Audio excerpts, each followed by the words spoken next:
Hey and welcome to Neverwinter with Aragon. So here I want to cover single target DPS for the Bard Songblade. This is about maximizing your damage as best you can for those boss fights. You will be using a setup like this, and out of everything I tested, this is pretty much the best. So Bard had a lot of updates over the past few months, and sure, I'm only now getting around to coming out with this video, but I did a lot of testing back then. Here we have gone and updated our tests to include the new M28 Celestial Enchantments. That improves our damage a little bit. And yeah, our stats are a bit scuffed. We're using an augment, and this is just to get the damage for the class with maxed out stats. These will be all 90% when we're in combat very reliably. And I do exactly that on the other classes to test there as well. What I found is Bard Songblade is very, very powerful. And for some, that is not going to be news whatsoever. You may have noticed some very powerful Songblades out there. However, this class is not very well played, to be honest. There's not many people who either care about playing it or don't even know how effective it is, because in the past it was very unreliable and just not that effective, particularly outside of group content. However, all of that has changed, and Bard Songblade is a force to be reckoned with. It has become potentially the best single target damage dealer there is. Now I say potentially because there's a bit of luck with regards to how well you actually perform. We'll showcase that in this video. So the two main setups I tested were these. One is based around the Performer feat and the other the Lore Master feat. And you can see, yes, a whopping 1.735 million encounter DPS. That is higher than any class I've tested as of yet.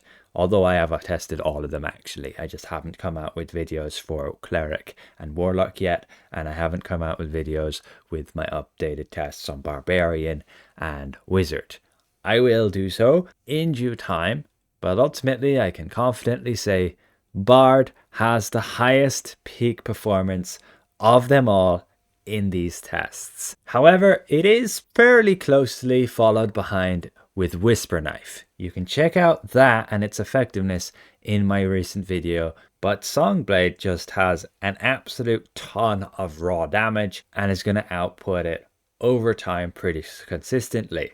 So for a newer player, you're going to definitely see a big improvement to your damage, even in those random queue content using the proper setup.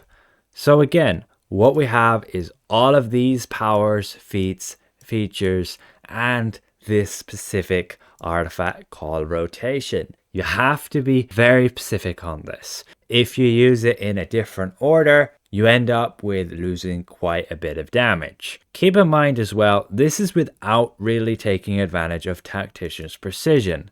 Now I do have one slotted in here, but we're not really taking advantage of it. You can notice that because we're using our daily power lore before even the artifacts are cast. If you have two Tactician's Precisions, you can possibly take advantage of it. But with only one, it's not really possible. With the way Ad Libitum works, you generally cannot cast it more than once during an artifact call, and if you get those extra hits, you definitely can't. Same with Dancing Lights. Its damage is too delayed that you can't squeeze it 2 times in an artifact call. Lunge, you can already get it twice in an artifact call without the need of Tacticians. So again, unless you potentially have 2 Tacticians, you could have a different rotation taking advantage of it. But with only one, this is the best setup I found to perform this well to get this damage output. Some of you may argue to use Contraceptime, and just no. It's got too long a cast time to get that. It does not trigger Enchanter's Hex, and within the same time frame you're casting Lunge twice and triggering Hex, this resulting in 1100 magnitude with a significantly lower cast time. you cast one at will and you've already equated the same amount of damage. On top of that, Lunge is a gap closer, far easier to play with. So that's the setup. This is the Pacific rotation. Let's jump into the DPS test and show you how to actually play it. So first of all, you get a little bit set up. Make sure you're casting Tailwind Mambo before going into the fight, and get Elemental Melody by casting Con Macho immediately as you do enter the fight. From there, you jump in and you cast Ballad of the Hero.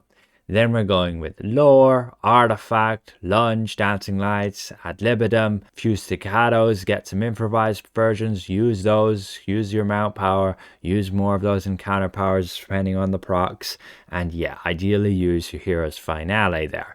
But if you have Ad Libitum, they're the same magnitude, so just keep casting Ad Libitum like we just did there. And then, yeah, you can go recast your Ballad of the Hero if it expired. You ideally cast the finale with before it's going to expire. That way you get a teeny bit of extra damage output. You can see here we hold off on playing a ballad. That is because we're about 10 seconds away from the artifact call. So we need to cast manually our Tailwind Mambo. It's just using a keybind for that. But expect to require manual soon. But then the artifact call, we're going ballad. We're just getting our lore there. Going the artifact, then lunge, dancing lights, some ad libitum, dancing lights, using those improvised versions, throwing in the mount power, another lunge, and then we could go a finale here, but we didn't because we had still more improvised encounters to cast. And then, yeah, casting that ballad there again, and just back to encounters. And that's, yeah, Bard. Fairly straightforward. You just got to make sure the timing on your songs is correct and try and squeeze in those finales, but still be able to cast the ballad again afterwards. It's a bit of, yeah, your performance management there. So yeah, you're just using those encounters, and if you get lucky, you'll get improvised versions. If you're lucky, you'll get extra casts of ad libitum.